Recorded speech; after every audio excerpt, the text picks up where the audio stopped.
I don't think I've followed Google's policies.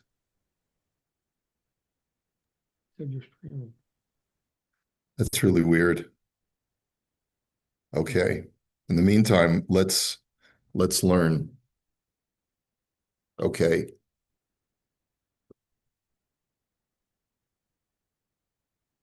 Okay. So we were talking about the Eitz HaChaim, and we were talking about the four rivers that run under the Eitz HaChaim. And so the Eitz HaChaim represents knowledge that is accessible to man, and it flows out, the water of that knowledge flows out into the entire world. So we're continuing now. We're up to the words V'Rabbanan Amrin, right in the middle of Daf Vav Amid Aleph. They were going back to the thickness of the rakia. Now we had seen one opinion so far that the rakia's thickness is the distance that it takes to walk in the distance of 50 years walking. Okay, the Rabbanan Amrin Kishnei Avos Harishonim. And so yesterday we saw another opinion is that it takes it's the distance of 500 years of walking, so that the rakia is just as thick as the width or the diameter of the planet Earth. And the Gemara's now question is, Uma chamis meimar al pima she'ovyo shel rakia mahale chamesh me'ot shana. On what basis do you have to say that the thickness of the rakia is the distance of 500 years walking? Amar Rebbe Bon, yihi rakia b'toch hamayim. So because the Torah says, let there be a firmament in the midst of the water. Yihi rakia batavech. So you read the word batoch is batavech, which means the middle, meaning that the thickness of the rakia is the same space as the distance between the earth to the rakia. And since the distance between the earth to the rakia is a distance of 500 years walking, because the Gemara's assumption is that just as it takes the trajectory of the sun, it's a distance of 500 years of walking, so too the distance from the ground to the ceiling of the firmament that we can see to the top of the dome is a distance of 500 years walking. In other words, it's a perfect, I guess, what would you say? It's even though it's a dome, just like the sun has to travel 500 years distance over the course of a day, so the distance from the earth to the ceiling of the rakia is that same 500-year distance. Okay. And then the Gemara now says, let's also talk about other ideas that we can learn from the word Yehi Rakia. God said, let there be a firmament. Because if the question the Gemara is asking is, what was created on the second day of creation?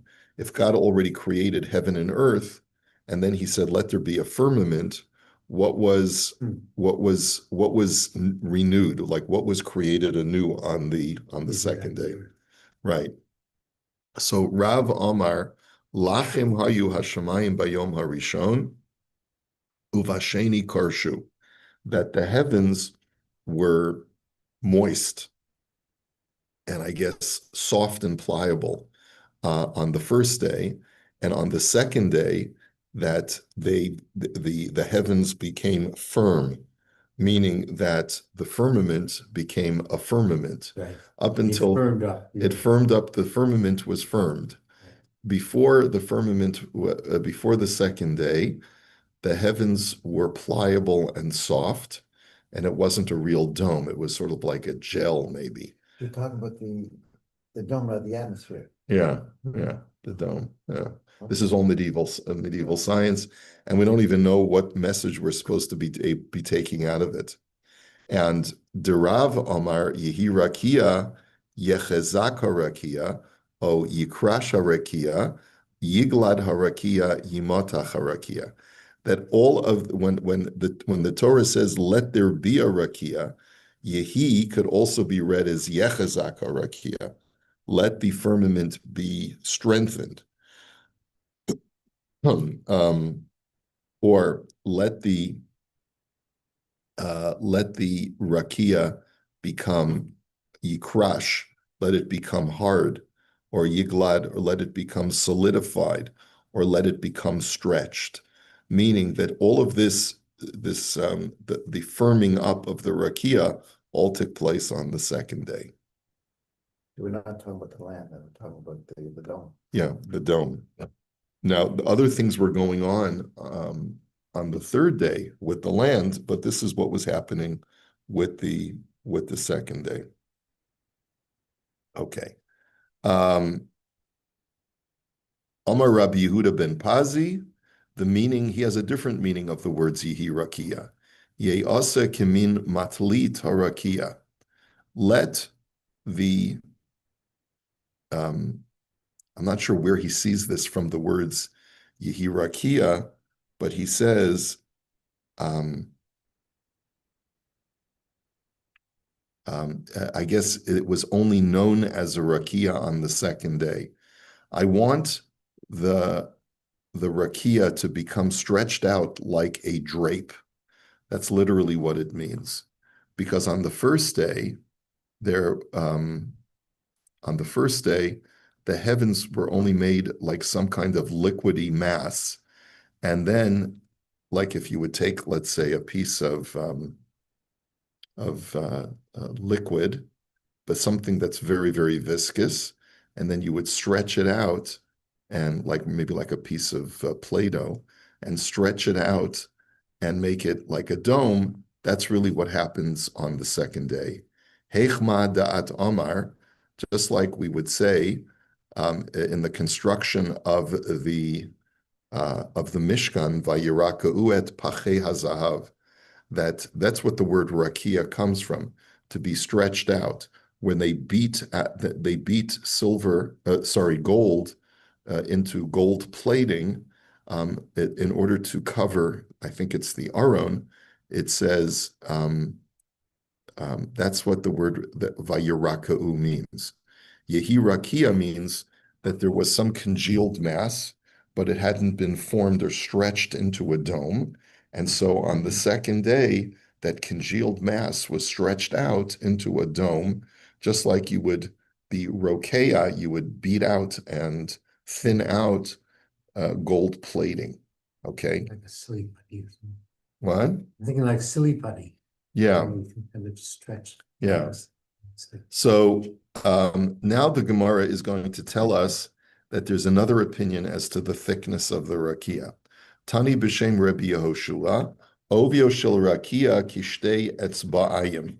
The thickness of the rakia is not the distance of 50 years walking. It is not the distance of 500 years walking, but it is rather the distance, or rather the thickness of 2 fingers. Big difference. Big difference. The dome is extremely thin. And that's it. And then there's another opinion. Milte, now we turn the page, Vav Amud Beis. We don't ascribe names to these opinions. It just says there's another opinion. No, this is Rabbi Yehoshua. Tani b'shem Rabbi Yehoshua. Ovio shel rakia kishtei etzba'ayim. And then Milte de Rabbi Chanina Pliga. And then we have the words of Rabbi Chanina who disagrees. And the Amar Rabbi Acha b'shem Rabbi Chanina, because it was quoted in the name of Rabbi Chanina, Tarkia imo lishechakim chazakim kirei mutzak. So what is this pasuk? This is a pasuk in Eov, and it is Elihu's words to Eov on the greatness of the Creator. And the explanation is, you have spread out the heavens onto the face of the earth, and you have created together with it these heavens, which are very, very strong. And they illuminate and they give light kirei hayitzok, like a stretched out mirror. So, tarkia melamed shehein asuyin kitas. The word tarkia in that pasuk teaches us that the rakia is made like a thin plate, that like on the back of a mirror. Um, and so, and therefore it's very, very thin, that it's even thinner than two fingers. It's even thinner. It's just like a finger's breadth. Yochel she'enon berian. You might think that because it's so thin, it's not strong. Talmud lomar chazakim. That's why the pasuk in Eov says that it's chazakim kirei mutzak. They are strong, this rakia, this firmament, like a molten, like a mirror that is made from molten silver. Yachol shehin nitrapin. You might think that they weaken over the course of time, like through gravity and so forth. Tamalomar kiri mutzak. Therefore, the pasuk says it is like a mirror made of molten silver. Shebechol shah v'shah nir in mutzakin. It looks like, when you look at a mirror, it looks like it is newly manufactured, because as long as the mirror is polished, it looks like it's brand new. And so therefore the rakia is a very, very thin, even thinner than two fingers, according to this second opinion of the thinness of the rakia. And um, okay, and it is everlasting, meaning that it doesn't dilapidate over the course of time like you would expect a very thin plate of something that spans over hundreds of thousands of miles. Okay, now there is an opinion in the Gemara in Chagiga, and this is brought in the notes over here. I'm just trying to see.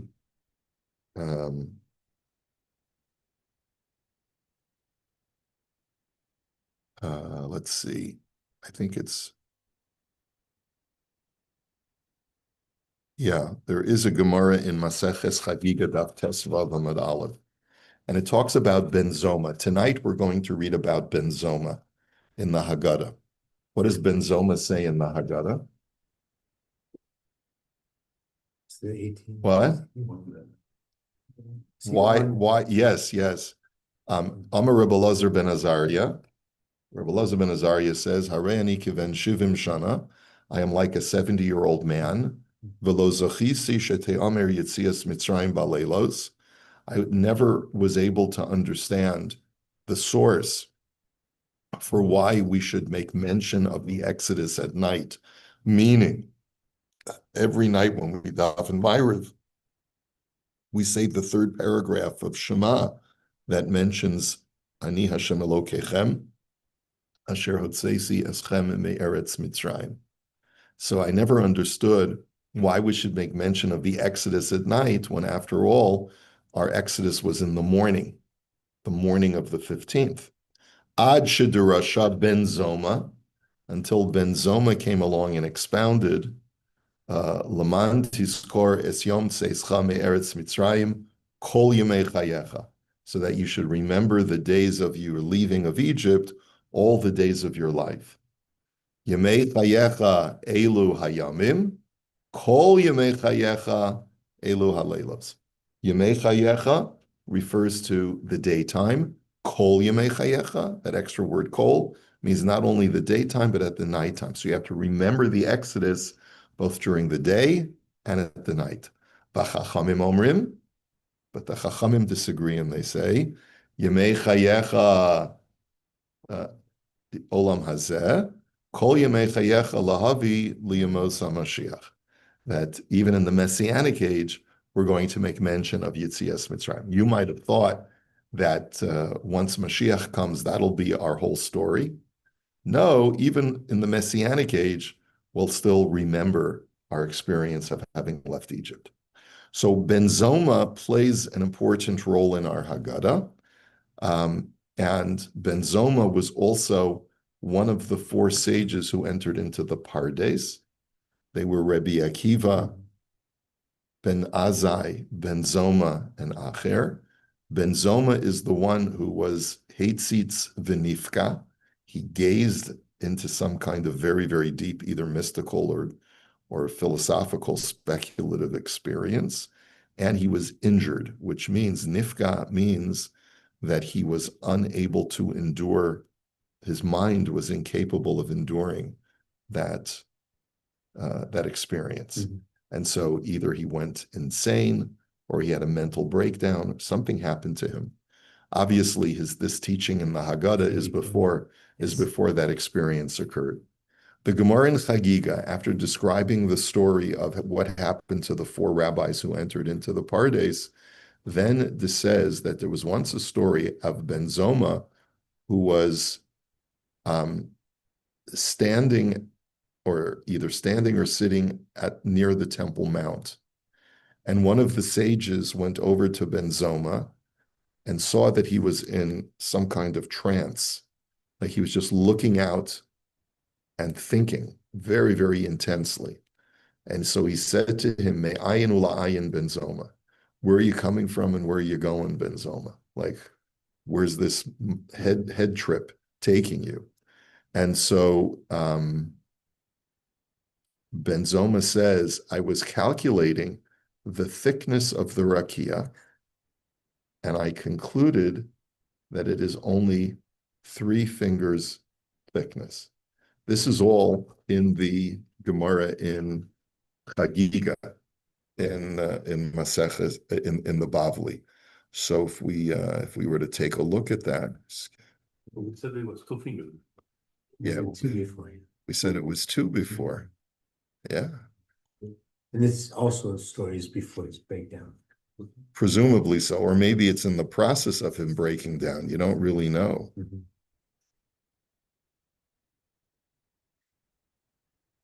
Practical application, whether it's 2 or 3. Uh, we have no idea. Tana Maisa Berebi Yehoshua ben Chananya, Shahaya Omid al Gav Maila Bahar Habayis. Rabbi Yehoshua was standing on one of the ascents to get to the Temple Mount. V'ra'ohu ben Zoma v'lo amad milafanav, and he noticed that Ben Zoma was looking at him and not standing up in his presence, even though it was his Rebbe. Amar lo me'ayin ula'ayin Ben Zoma. So he said to him, "Where are you coming from and where are you going? You're in a trance." Amar lo tzofe hayisi bin mayim elyonim l'mayim atachtonim. So Ben Zoma says, "I was contemplating the distance between the upper waters and the lower waters." Now, what is the upper waters and the lower waters? This is the division that God created by sticking this firmament in the heavens to separate lahavdil bein hamayim asher me'al rakia ubein hamayim asher mitachas rakia ve'ein bein zeh lazeh ela shalosh etzbaos bilvad, and there's only 3 fingers thickness. Shenemar v'ruach Elokim merachefet al penei hamayim, as it says, the Spirit of the Lord was hovering over the face of the water. Kiyona shemirachefet al baneha ve'ena nogat. When it says that God was hovering, it's like a dove that hovers over its chicks without actually touching them. This is all wild stuff. Okay. Amar lahen Rabbi Yehoshua l'talmidav. So Rabbi Yehoshua then later commented to his students, Adayin ben Zoma mibachutz. Ben Zoma is still on the outside. He has not entered into the inner sanctum of knowledge yet, because he has miscalculated the true distance between the lower waters and the upper waters. Mechdi v'ruach Elokim merachefet al penei hamayim emas havi b'yom rishon. Because when was this? When is that pasuk of the Spirit of the Lord was hovering over the face of the waters? That was on the first day of creation. Havdalah b'yom sheni hu dahavai. But the division of the rakia, God's firming up the firmament, didn't take place until the second day of creation. So therefore, Vikama, so therefore the Gemara says, okay, so if Ben Zoma is still on the outside, he has not yet entered the inner understanding of knowledge, how thick is actually the rakia? Amar Ravacha bar Yaakov kimilonima. It is the thickness of a hair's breadth. That's the true thickness of the rakia. V'Rabbanan Amri Kiguda de Gamla. It is like the distance between two planks on a bridge. The planks are very tightly packed together. And Marzutra Vitema Ravasi Omar, Kitre Glimi de Prisi Ahadadi.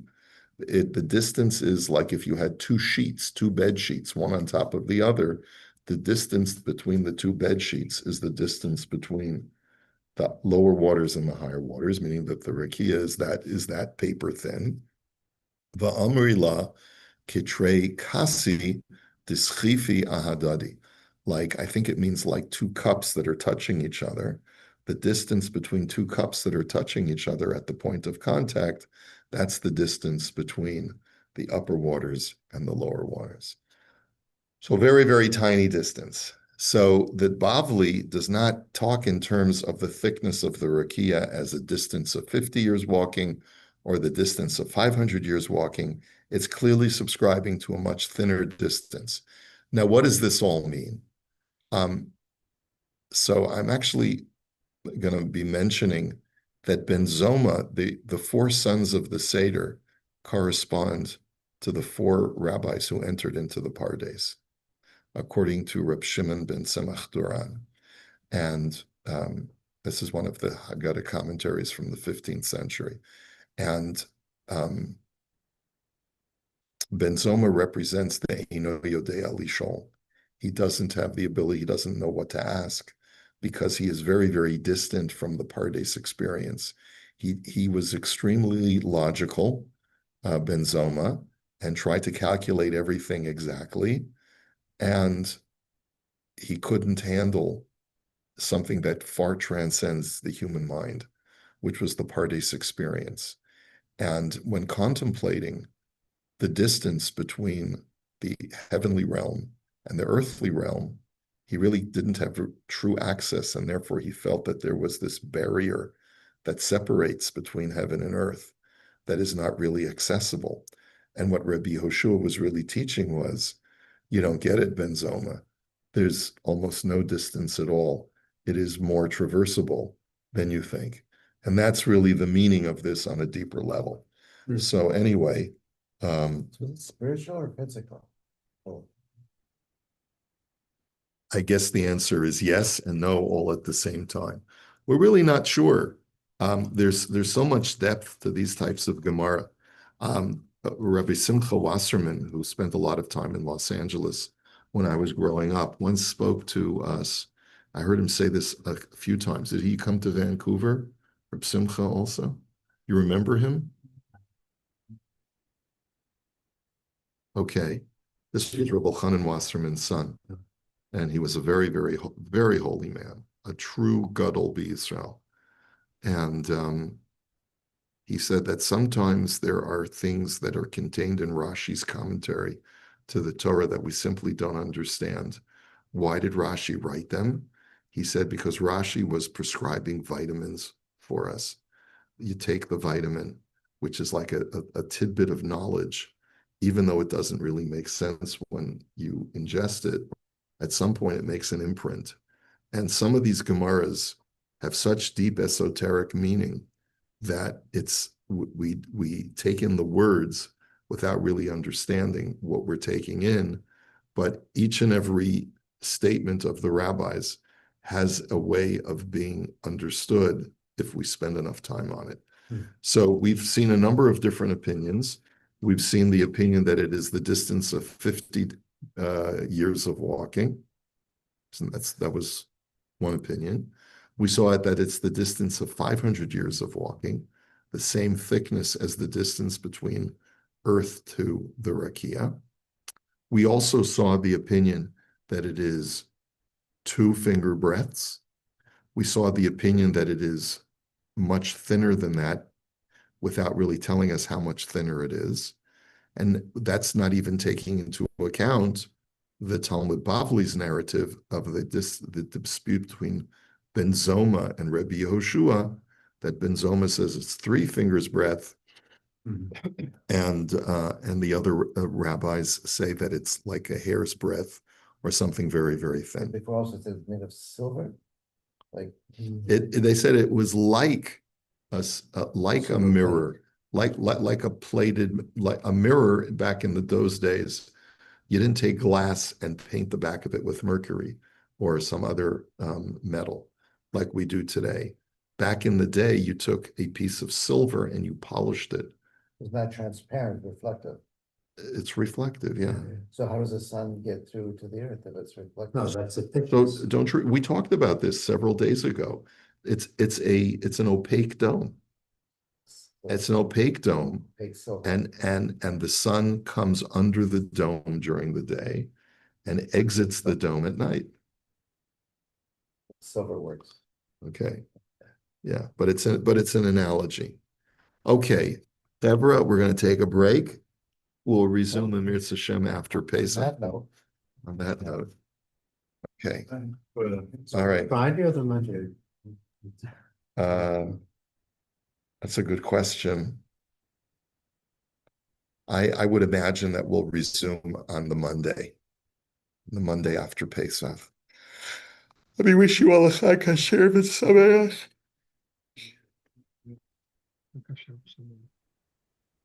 Chag Kasher